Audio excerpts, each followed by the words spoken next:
Rencana Pembelajaran Semester atau disingkat RPS.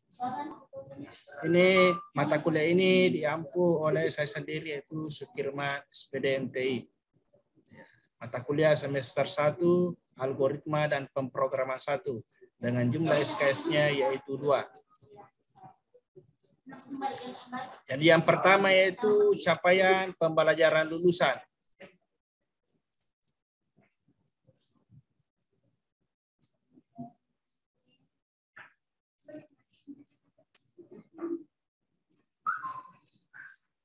Pertama yaitu capaian pembelajaran lulusan, yaitu menguasai teori dan konsep yang mendasari ilmu komputer.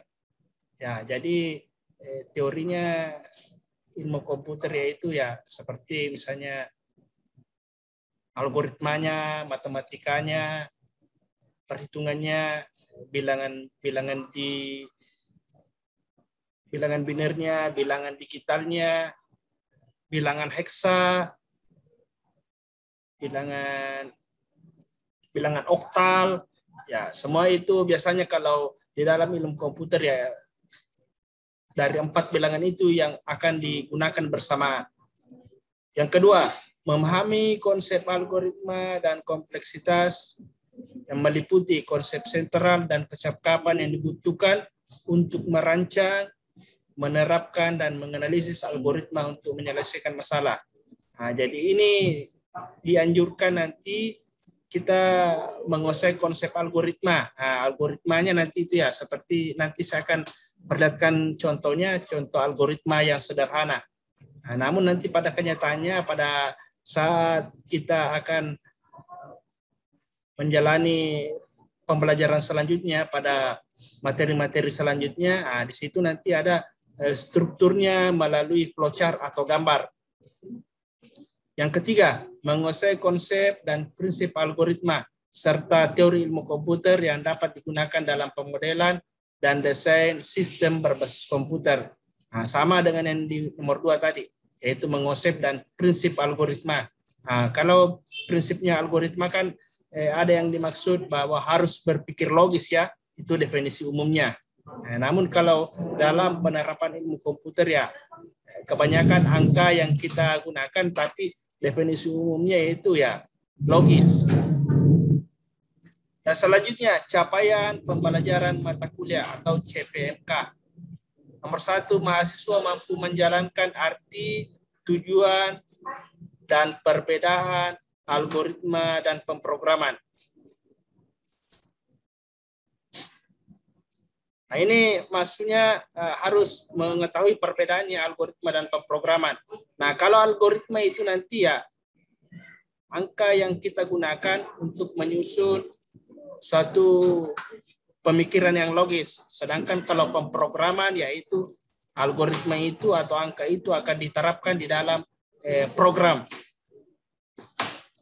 Nah, selanjutnya nomor 2, menjelaskan arti, tujuan, dan jenis tipe data. Nah, jadi ini harus mampu nanti menjelaskan arti ya, artinya, tujuannya, dan jenis tipe data. Nah, misalnya tipe-tipe data integer, varchar, string, dan seterusnya. Selanjutnya, mampu menyusun flowchart dalam menyelesaikan masalah. Nah, seperti yang saya sudah sampaikan tadi bahwa untuk menuangkan suatu algoritma atau logika yaitu melalui flowchart. Nah, nanti ada di sini simbol-simbol ya, simbol yang kita buat atau gambar yang kita buat untuk mengurutkan algoritma itu dalam menyelesaikan suatu masalah. Dan selanjutnya, mampu membuat urutan instruksi, runtunan sekuensial, dan pemilihan selection satu kasus. Nah, jadi yang dimaksud ini runtunan yaitu secara terus-menerus ya. Jadi ada juga nanti gambaran atau flowchart yang menggambarkan urutan secara terus-menerus dan ada juga pemilihan atau selection. Nah, seperti misalnya kalau predikat nilai ya, misalnya nilainya 90, apakah itu predikatnya A? Jadi akan dipilih A kalau misalnya nilainya 90, sedangkan kalau misalnya nilainya 85 bisa dikategorikan sebagai B. Itu pemilihan selection, dia akan memilih. Yang kelima, mampu membuat urutan instruksi pemilihan selection 2 dan lebih 2 kasus. Nah, hampir sama tadi ini pemilihan 2 selection. Namun kalau yang membedakan di sini ya beberapa kasus ya. Kalau ini yang di atas kan tadi hanya 1 kasus. Yang enam, mahasiswa mampu menjelaskan tujuan dan menyusun instruksi dalam struktur case. Nah, jadi maksudnya ini menjelaskan dan menyusun instruksi. Perintah ya, perintah melalui program untuk membentuk suatu kasus. 7. Mahasiswa mampu membuat instruksi dengan pengulangan for do. Nah, ini pengulangan for do biasanya kalau dihubungkan dengan ada namanya struktur data. Jadi ini for do ya. Ada nanti angka di situ secara diulang ya. Misalnya kalau kita kan tuangkan dalam bahasa pemrograman, contohnya misalnya tanggal kan itu tanggal 1 sampai dengan 30. Kadang tidak ditulis semuanya di dalam program, yaitu 1, 2, 3 sampai dengan 30. Ada namanya kode yang kita masukkan di situ, yang kita ketik hanya 1 sampai 30. Tidak diketik secara manual angkanya. Nomor 8, mahasiswa mampu memahami konsep dan membuat instruksi dengan pengulangan while do. Ya, hampir sama dengan ini tadi, for do. Tujuannya sama, yang membedakan yaitu cara penulisan angkanya.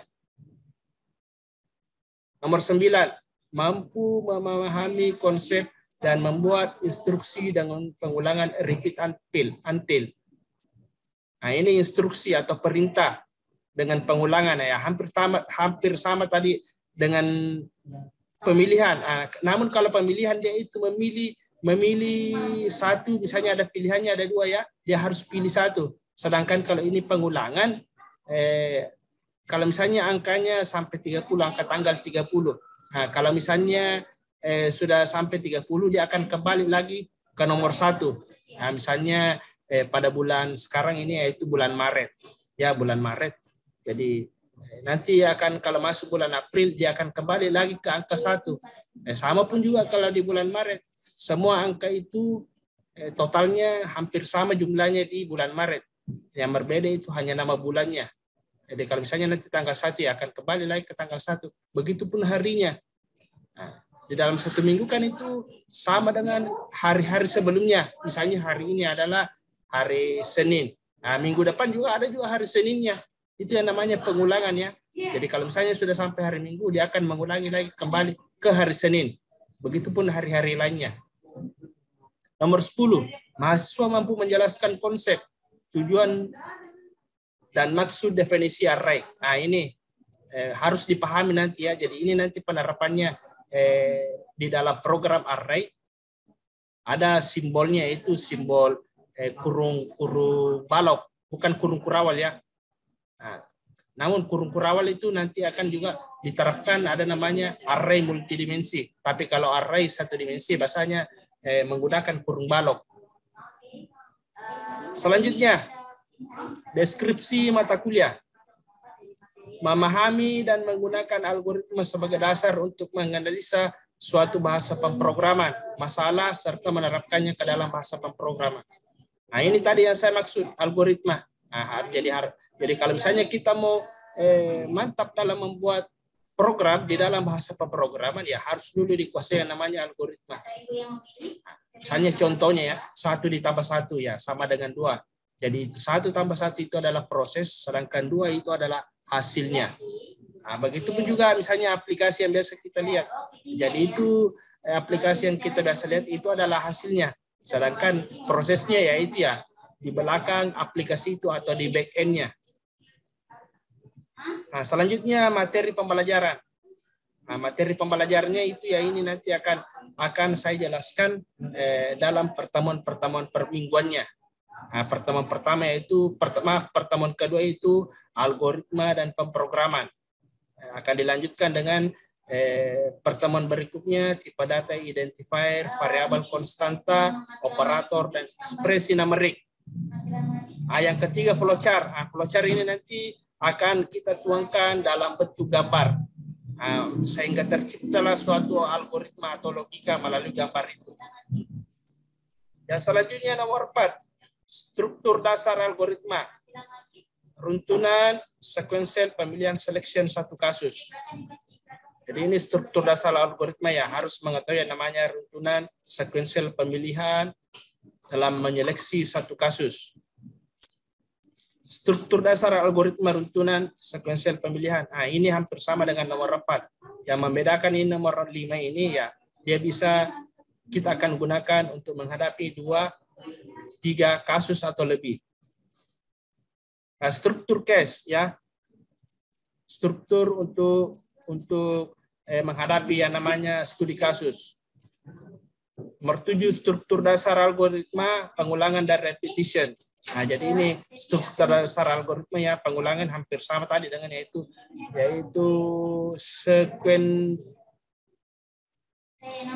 pengulangan dalam selection ya, pengulangan runtunan. Selanjutnya pengulangan while do. Ini tadi ada juga saya sudah sampaikan di atas, ada yang dimaksud juga pengulangan for do. Pengulangan repeated ya, salah satu contohnya tadi saya sudah perlihatkan yaitu tanggal, hari, dan bulan. Ada juga array satu dimensi. Selanjutnya daftar pustaka. Daftar pustaka di sini ada 4 sumber. Selanjutnya seperti ini nanti materi dan pertemuan yang saya akan jelaskan pada materi-materi selanjutnya. Dan ini capaian pembelajaran yang di atas tadi saya sudah buat di dalam tabel per pertemuan. Ini misalnya tadi ini pertemuan pertama, 2, 3 dan 4, 5, 6, 7 sampai dengan pertemuan ke-16. Semua ini tadi saya sudah jelaskan di capaian pembelajaran mata kuliah dan capaian pembelajaran lulusan. Selanjutnya mengenai kriteria penilaian. Pertemuan kedua yaitu pengantar algoritma dan pemrograman. Yang pertama yaitu pokok bahasan, konsep, logika, dan algoritma. Ada yang tahu nggak konsep logika dan algoritma? Ada yang tahu logika? Ada yang tahu mengenai logika? Logika itu adalah masuk akal, ya. Itu logika. Jadi kalau logika dan algoritma, jadi algoritma itu biasanya digunakan pada bahasa pemrograman. Jadi ada nanti bahasa pemrograman, yaitu algoritma yang kita akan gunakan dengan menggunakan coding bahasa ya. Ada itu script yang biasanya yang kita akan ketik nantinya. Itu cocok digunakan algoritma. Jadi saya kembali jelaskan bahwa kalau logika dan algoritma itu identik, ya namanya proses. Kalau hasilnya ada yang pernah dengar istilah logis, tahu logis? Logis itu kan masuk akal. Jadi itu sebelum logis itu ada namanya prosesnya, ya. Selanjutnya ciri-ciri algoritma. Ya ada juga nanti ciri-cirinya bagaimana yang dimaksud algoritma supaya dia bisa dikatakan sudah sesuai yang diharapkan atau masuk akal. Yang ketiga, konsep algoritma, program dan bahasa pemrograman. Ya ada konsepnya, program. Nah ini ada setelah mengatakan bahasa pemrograman. Jadi algoritma itu dituangkan dalam bahasa pemrograman. B. Tujuan pembelajaran. Setelah mempelajari materi dalam pertemuan ini atau bab ini, mahasiswa diharapkan mampu. Yang pertama, mengenal dan memahami logika dan algoritma. Ya, tadi saya sudah sampaikan bahwa logika dan algoritma itu adalah prosesnya. Jadi nanti ada hasil yang akan dicapai. Yang selanjutnya, mampu membuat contoh penyelesaian masalah dengan menggunakan konsep logika. Jadi ini nanti penyelesaian masalahnya menggunakan bahasa pemrograman ya. Jadi bukan aktivitas sehari-hari. Ya, cuma itu kalau aktivitas sehari-hari itu hanya contoh kecil. Tapi kalau aktivitas yang dituangkan nanti itu aktivitas yang sesungguhnya dituangkan dalam bahasa pemrograman.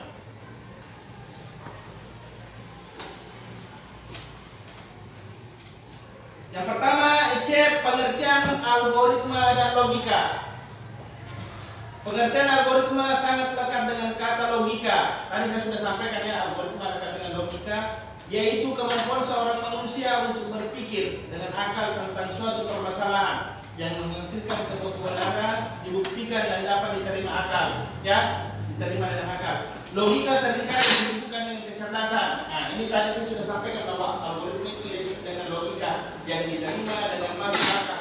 Contoh kecil ya. Saya perlihatkan contoh kecilnya. Kalau 2 tambah 2 berapa? 4. 3 dikali 3 berapa? 9. Nah, kalian pahami ini apa? Ini logis ya. Ini yang dikatakan logis. Sedangkan kalau ini proses. Prosesnya. Jadi proses itu adalah namanya logika atau algoritma. Contoh lain lagi, misalnya kalian sebelum berangkat ke kampus ya, ya kan ada yang bawa kendaraan di sini, ada yang motor ya, jadi ada motor ya pakai baju dulu, baru starter motor, baru naik motor, baru kita melewati saja berhenti sampai di sini. Nah seperti itu prosesnya, itu aktivitas sehari-hari kita itu logika atau algoritma yang sederhana. Ya sama dengan ini tadi, angka ini. Kenapa saya supaya perlihatkan angka, karena nanti kalau di bahasa pemrograman kebanyakan kita akan tuangkan dengan angka, ya.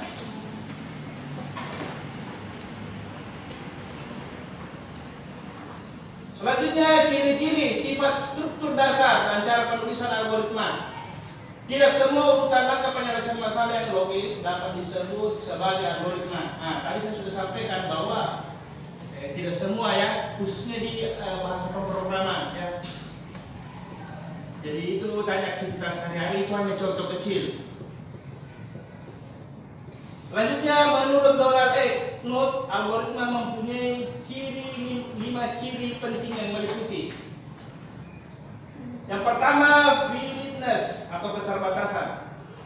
Algoritma harus berakhir setelah mengerjakan sejumlah langkah proses. Nah, saya sudah sampaikan tadi seperti ini. Ya, ada proses yang harus dilalui.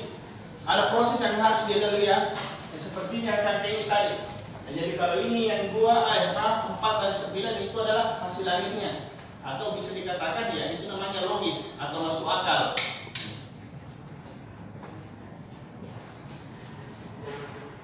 Selanjutnya definiteness atau kepastian. Setiap langkah harus didefinisikan secara tepat dan tidak berarti ganda. Nah, usahakan ini ya, ada kan namanya berarti ganda ya, atau ambigui. Jadi kalau misalnya kita buatnya di algoritma kita buatnya di bahasa pemrograman ya.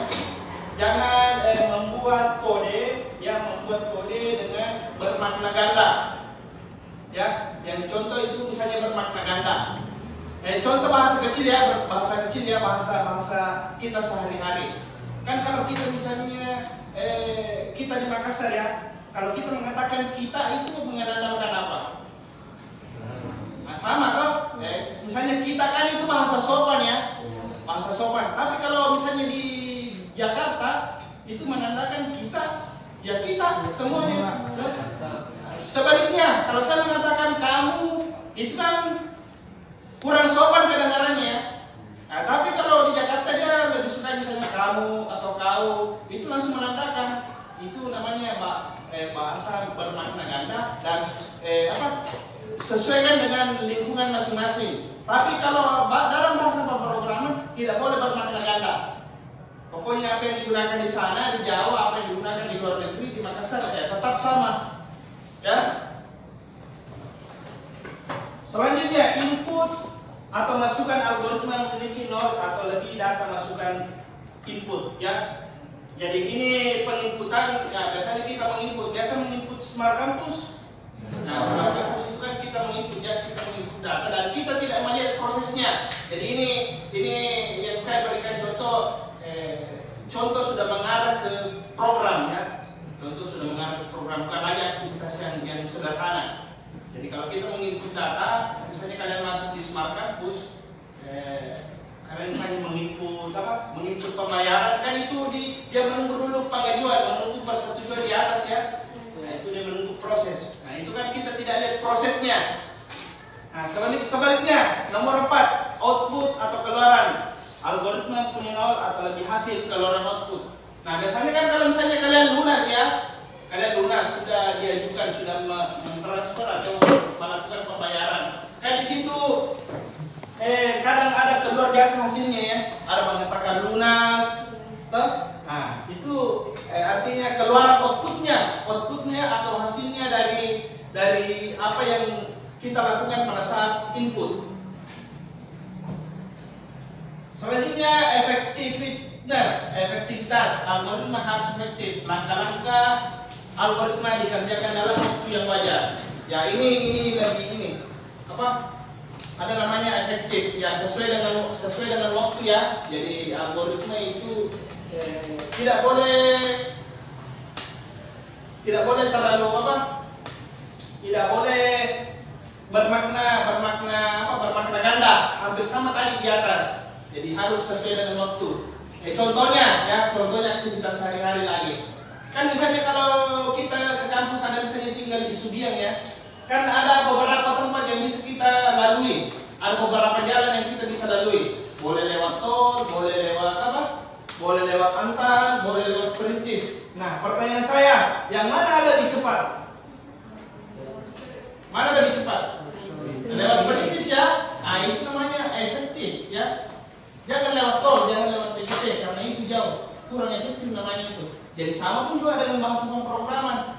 Ya, semua kode bisa digunakan, Ada kan nanti penjelasan selanjutnya ini ada namanya istilahnya while, do, for to, why if else, kan? Nah, itu semua bisa digunakan, cuma ada yang efektif kita gunakan.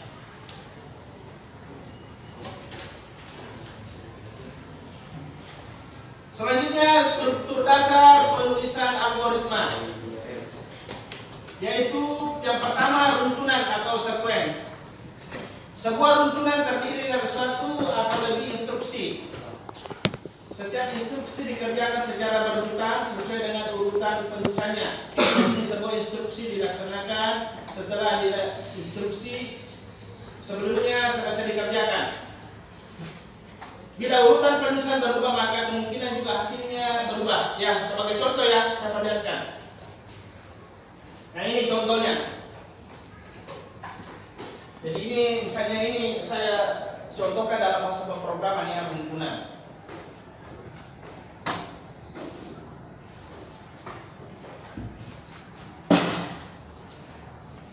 Nah ini apa yang kalian pahami dengan ini tanda panah ini? Secara terus menerus ya. Ini namanya secara terus menerus. Jadi kalau misalnya saya contohkan pada angka tanggal atau mata uang atau angka tahun kelahiran 1, 2, 3, 4, 5, 6 sampai dengan misalnya 1000 ya. Ini namanya perhitungan secara terus menerus. Nah, nanti ini angka ini kita akan tuangkan ke dalam bahasa pemrograman. Ya, ada tadi saya sudah sampaikan bahwa ada yang dikatakan for to, ada while, apalagi while do, ada yang tahu lagi apa? If else, ya. Ini nanti akan kita tuangkan di sini ya. Jadi kita akan mempersingkat penulisan ini, mempersingkat penulisan angka ini dan akan dimasukkan ke dalam ini. Ya, saya akan perlihatkan contohnya nanti. Jadi contohnya ini, misalnya saya akan masukkan angka ini ke dalam kode ini ya. Jadi misalnya begini penulisannya. I misalnya ini kan variabel i ya, kan ini saya perlu masuk di variabel i sama dengan misalnya 1 lebih besar atau sama dengan 1000 ya. Ini namanya penulisan singkat ya, runtunan penulisan singkat. Jadi kita tidak menghitung lagi sampai 1000. Jadi mulai nomor 1 dia akan menghitung sampai 1000. Jadi di sini nanti kita tambahkan for, baru do-nya itu nanti adalah secara terus-menerusnya. Do-nya misalnya sampai dengan 1000 do sama dengan 1000 ya. Itu namanya runtunan. Selanjutnya pemilihan atau selection. Jadi saya tidak baca semua paragrafnya ya. Jadi saya langsung contohnya. Contohnya itu kadang-kadang terdapat suatu kejadian yang baru akan dikerjakan jika suatu kondisi tertentu telah terpenuhi. Nah, contohnya dalam pemilihan sebuah instruksi, kumpulan dikerjakan jika kondisi tertentu dipenuhi. Biasanya dinyatakan dengan instruksi if then else. Nah, ini saya sudah sampaikan tadi.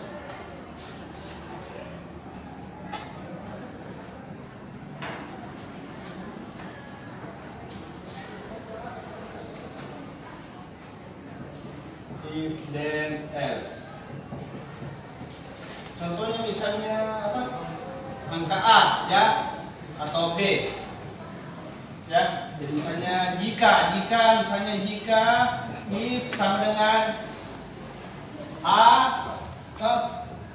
jadi kalau misalnya nilainya A berarti bisa kita katakan istimewa. Tapi kalau di belakang ini apa saya tulis? Selain. Else ya. Jadi selain angka ini berarti kita bisa pindah ke bawahnya, itu misalnya menulis B sama dengan, jadi saya taruh di sini else-nya saya taruh di bawah ini. L sama dengan B misalnya. Baik.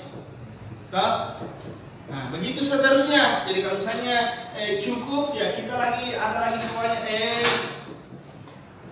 L sama dengan C misalnya ya cukup. Nah, kan biasanya itu kalau dalam pemilihan aplikasi kan misalnya kita pilih B. Berarti kalau bukan A berarti B, kalau bukan B berarti C. Ya itu namanya pemilihan. Kita akan memilih aplikasi. Jadi nanti ini mengenai data ini ya, kita akan nanti buat suatu program menggunakan bahasa pemrograman, yaitu pemilihan predikat ini ya dengan menggunakan if then else.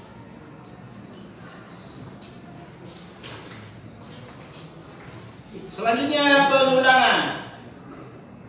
Ya, pengulangan ini tadi saya sudah sampaikan ya, ada dua, repeat until, for down, for to do, dan lain-lain. Nah, ini contohnya lagi nih. Pengulangan. Di sini ya.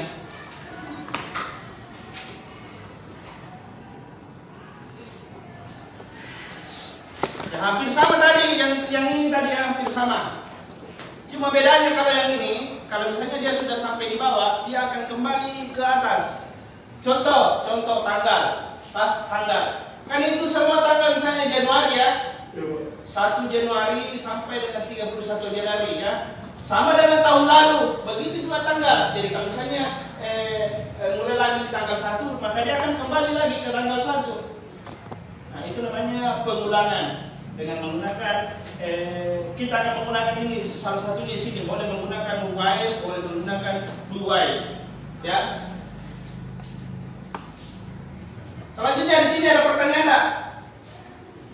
Ada pertanyaan? Enggak ada?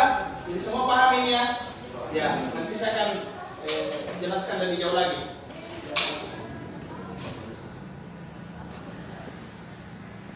Yang selanjutnya perbedaan algoritma dan program. Ya tadi saya sudah sampaikan ya bahwa kalau algoritma itu ya proses berpikir, sedangkan kalau program itu ya proses itu dituangkan di dalam program. Jadi program itu adalah nyata yang kita lihat untuk melakukan suatu kegiatan, sedangkan algoritma itu adalah prosesnya.